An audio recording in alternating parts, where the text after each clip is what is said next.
இந்தியாவின் மேம்பாட்டு அனுபவங்கள், சீர்திருத்தம், செயல்பாடு, மாற்றம், கற்றல் நோக்கங்கள். இந்தியாவில் கொண்டுவரப்பட்ட பொருளாதார சீர்திருத்தங்களை புரிந்து கொள்ளல். அறிமுகம். இந்தியா 1947இல் விடுதலை அடையும்போது பொருளாதாரத்தில் பின்தங்கிய நிலையிலேயே இருந்தது. அறிவியல் மற்றும் தொழில்நுட்பங்களில் பின்தங்கிய நிலையில் இருந்ததால் தொழில்மயமாதல் மிக குறைவாகவும் உறுதியின்றியும் இருந்தது. வேளாண்மை துறை நிலப்பிரபுக்களின் கையில் இருந்தது. எனவே அங்கு உற்பத்தி திறன் மிகவும் குறைவாக இருந்தது. போக்குவரத்தும் தகவல் தொடர்பும் பின்தங்கிய நிலையிலேயே காணப்பட்டன.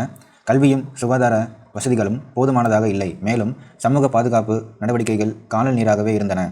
சுருங்கக்கூறின் வறுமையும் வேலையின்மையும் நாட்டின் 2 மிகப்பெரிய சிக்கல்களாக இருந்தன. இதன் காரணமாக மக்களின் வாழ்க்கை தரம் பின்தங்கிய நிலையில் இருந்தது. விடுதலைக்கு பிந்தைய காலத்தில் 1991ஆம் ஆண்டு இந்திய பொருளாதாரத்தில் ஒரு திருப்பு முனையாக அமைந்தது. ஒரு பெரிய பொருளாதார நெருக்கடியை இந்தியா சந்தித்தது. வெளிநாட்டு வணிக கணக்கில் பேரிழப்பு ஏற்பட்டு இருந்தது. எனவே இந்தியா புதிய பொருளாதார கொள்கைகளை கொண்டுவர வேண்டியிருந்தது. இந்திய பொருளாதார அமைப்பில் பெரும்பாலான மாற்றங்களை கொண்டுவர வேண்டி இருந்தது. நாட்டின் கட்டமைப்பை மேம்படுத்தும் கொள்கைகளை அறிமுகப்படுத்தியதன் மூலம் பொருளாதார நெருக்கடிகளுக்கு இந்தியா முற்றுப்புள்ளி வைத்தது.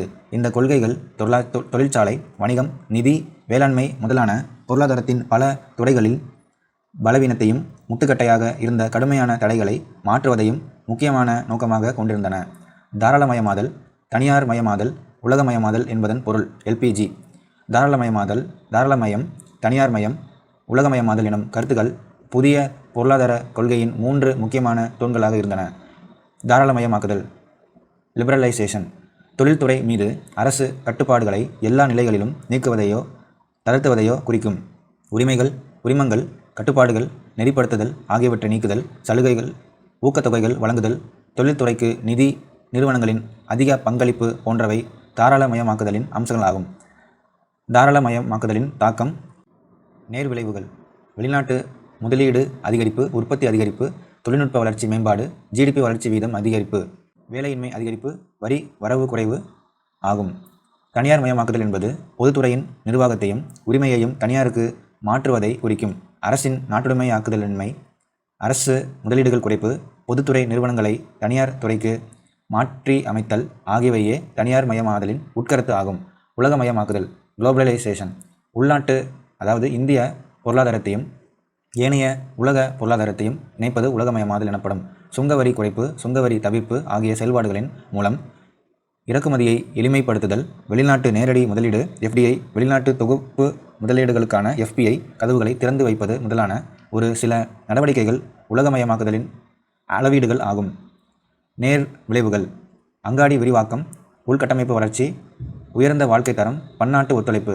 எதிர்மறை விளைவுகள். நெருக்கடி போட்டி, முற்றுரிமை அதிகரிப்பு. உலகமயமாக்கலின் தாக்கம். இதெல்லாம் சொல்கிறாங்க. எல்பிஜிக்கு ஆதரவான கருத்துக்கள்.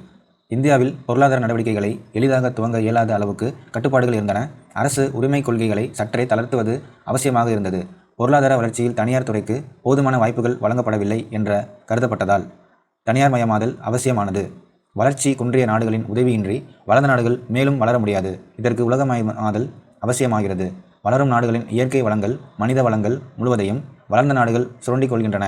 வளர்ந்த நாடுகள் தங்களது உற்பத்தி பண்டங்களை அங்காடிப்படுத்தும் அங்காடியாக வளரும் பொருளாதார நாடுகளை பயன்படுத்தி கொள்கின்றன. வளர்ந்த நாடுகள் தங்களுடைய உபரி முதலீட்டை பின்தங்கிய நாடுகளில் அதிகமாக செய்கின்றன.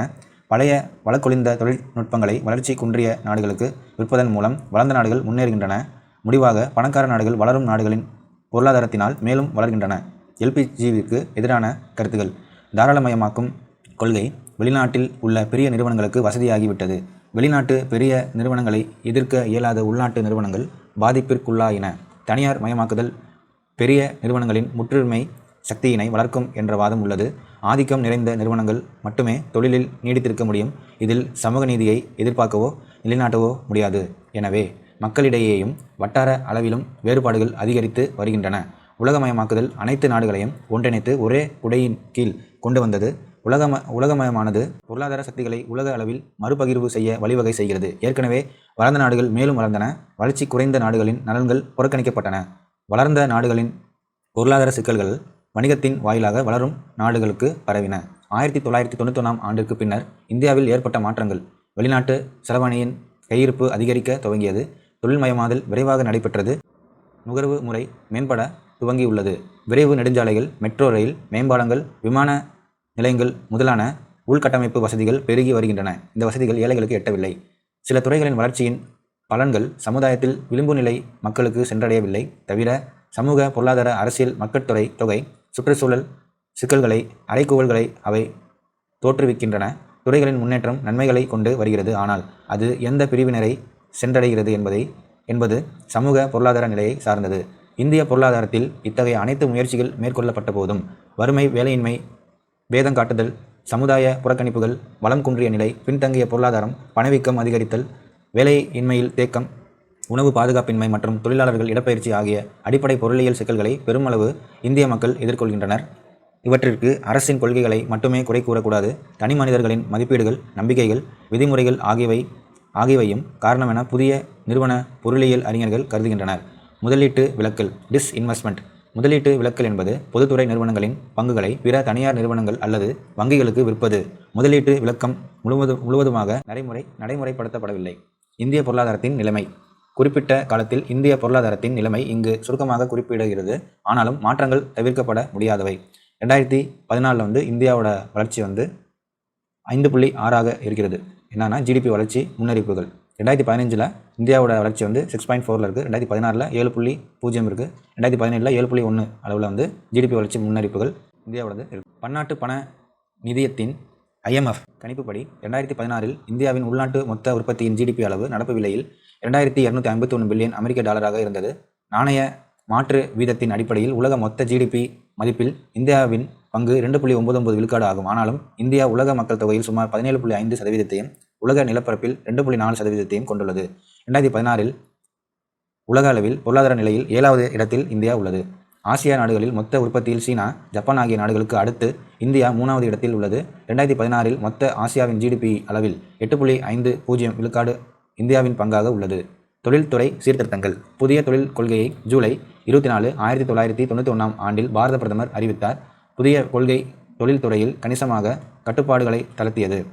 தொழில் கொள்கையின் முதன்மையான நோக்கங்கள் அதிகாரத்தின் பிடியில் இருக்கும் பல தொழில்களை முன்னேற்றுவது, வெளிநாட்டு நேரடி முதலீடுகளில் உள்ள கட்டுப்பாடுகளை ஒழிப்பது, MRTP சட்ட கட்டுப்பாடுகளிலிருந்து உள்நாட்டு நிறுவனங்களை தளர்த்துவது, உற்பத்தி திறனிலும் வேலை வாய்ப்பிலும் நீடித்த வளர்ச்சியை பராமரிப்பது, சர்வதேச போட்டிகளை எதிர்கொள்வது ஆகியனவாகும். தொழிற்கொள்கையில் அரசு எடுத்த முக்கிய முயற்சிகள். தொழில் கொள்கை பின்வரும் மாற்றங்களை தொழில் கட்டுப்பாட்டில் கொண்டு வந்தது. தொழில் உரிமங்கள் விலக்கம் செய்யப்பட்டன. தொழில் துறையில் உள்ள ஒதுக்கீட்டை நீக்குதல். பொதுத்துறை கொள்கை கட்டுப்பாடுகள் நீக்கம் மற்றும் சீர்திருத்தங்கள் கொண்டு வரப்பட்டன. MRTP சட்டம் ஒழிப்பு. வெளிநாட்டு முதலீட்டு கொள்கையும் வெளிநாட்டு தொழில்நுட்ப கொள்கையும் கொண்டு வரப்பட்டன. 1991 முன்னே தொழில்துறை கட்டுப்பாடு என்னென்ன கொடுத்துருக்காங்கன்னா, அனைத்து பொருட்களுக்கும் தொழில் உரிமம் பெற வேண்டும். பெரும்பாலான தொழில்களில் தனியார் துறைக்கு அனுமதி இல்லை. விலை நிர்ணயம் மற்றும் பகிர்வில் கட்டுப்பாடுகள் இருந்தன. 1991 பின் மது மற்றும் போதைப் பொருட்களுக்கான உரிமத்திற்கு தடை.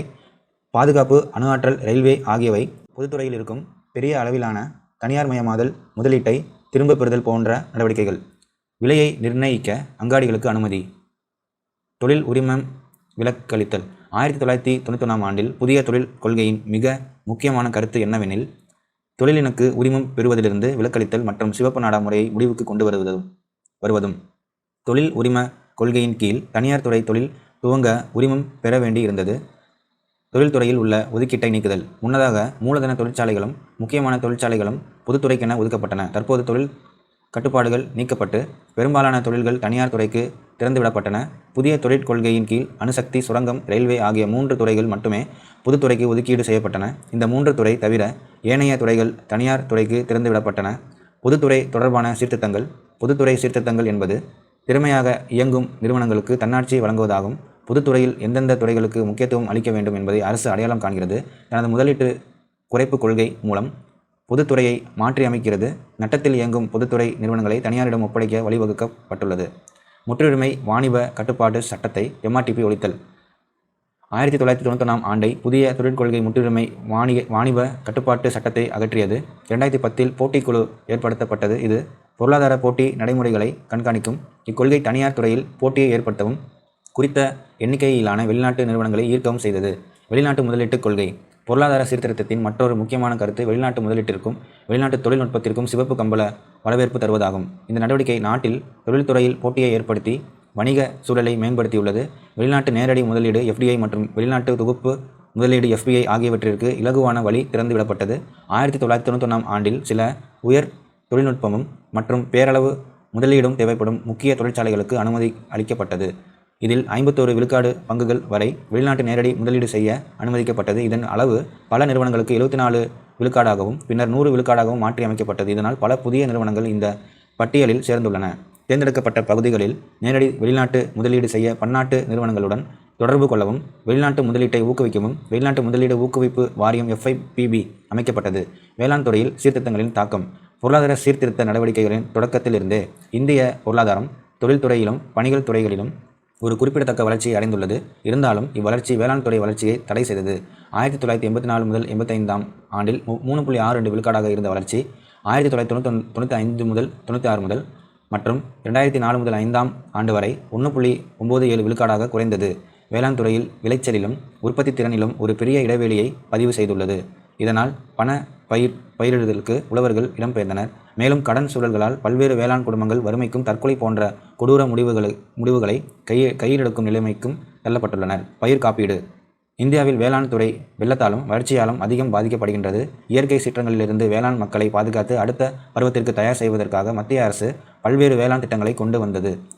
18 பிப்ரவரி 2016ஆம் ஆண்டில் பிரதம மந்திரி பயிர் காப்பீடு திட்டம் த பிரதான் மந்திரி ஃபாசல் பீமா அறிமுகப்படுத்தப்பட்டது. திட்டம் உழவர்கள் கோடைக்கால பயிர்களுக்கு 2%, குறுவை சாகுபடி பயிர்களுக்கு 1.5% என்ற ஒரே சீரான சந்தா தொகை கட்ட உதவுகிறது. தோட்ட பயிர்களுக்கும் பண பயிர்களுக்கும் ஆண்டு சந்தா 5% இருக்கும். குளிர்பதன சேமிப்பு கிடங்கு. பழங்கள் உற்பத்தியில் இந்தியா உலக அளவில் மிகப்பெரிய உற்பத்தியாளராகவும் காய்கறிகள் உற்பத்தியில் 2வது மிகப்பெரிய உற்பத்தியாளராகவும் விளங்குகிறது. இருந்தபோதிலும் அறுவடைக்கு பின்னால் ஏற்படும் 25 முதல் 30% வரையிலான இழப்புகளினால் தனி ஒருவருக்கு கிடைக்கக்கூடிய பழங்களின் காய்கறிகளின் அளவு மிக குறைவாகவே உள்ளது. அது தவிர நுகர்வோரை அடையும் நேரத்தில் பண்டத்தின் தரம் கணிசமான அளவில் குறைகிறது. விரைவில் அழுகும் தன்மையுடைய பழங்களையும் காய்கறிகளையும் அங்காடிப்படுத்துவதில் பல சிக்கல்கள் ஏற்படுகின்றன. இது அதிக வணிக செலவுகள், அங்காடிகளில் தேக்கம், விலையில் ஏற்றத்தாழ்வுகள் ஆகியவற்றோடு மேலும் பல சிக்கல்களுக்கும் காரணமாக அமைகிறது. இந்த சிக்கல்களை தீர்க்க இந்திய அரசும் வேளாண் அமைச்சகமும் 1955ஆம் ஆண்டு இன்றியமையா பொருட்கள் சட்டத்தின் 3வது பிரிவின்படி குளிர்பதன கிடங்கு ஆணை 1964ஆம் ஆண்டு கோல்டு ஸ்டோரேஜ் ஆர்டர் 1964 என்பதை ஏற்படுத்தியது. இருந்தபோதிலும் இன்றளவும் குளிர்பதன சேமிப்பு கிடங்கு வசதி போதிய அளவில் இல்லை. உழவர் கடன் அட்டை திட்டம். உழவர் கடன் அட்டை கிசான் கிரெடிட் கார்டு KCC என்பது கடன் தேவைப்படுகிற ஒரு உழவரின் தகுதிக்கேற்ப கடன் மிக எளிதாக மற்றும் சரியான நேரத்தில் வழங்குவதற்கான ஓர் ஏற்பாடாகும். இது 1998ஆம் ஆண்டில் இந்திய மைய வங்கி, விவசாய கிராமப்புற மேம்பாட்டுக்கான தேசிய வங்கி, national bank for agricultural and rural development NABARD ஆகியவற்றால் தொடங்கப்பட்டது. உழவர்கள் கடனுக்காக முறைசாரா வங்கிகளை சார்ந்திருப்பதை குறைப்பதே அதன் நோக்கமாகும். முறைசாரா வங்கிகளில் கடன் பெறுவது எளிது, ஆனால் வட்டி வீதம் அதிகம். இந்த கடன் அட்டையை வட்டார, கிராமப்புற, கூட்டுறவு, பொதுத்துறை வங்கிகள் வழங்குகின்றன. மேலும் அரசு KCC கடன் அட்டையை மின் தகவல் கடன் அட்டையாக, அதாவது smart card come debit card மாற்றி வழங்க அறிவுறுத்தியுள்ளது. அறுவடைக்கு பின் எடுக்கப்படும் நடவடிக்கைகள்.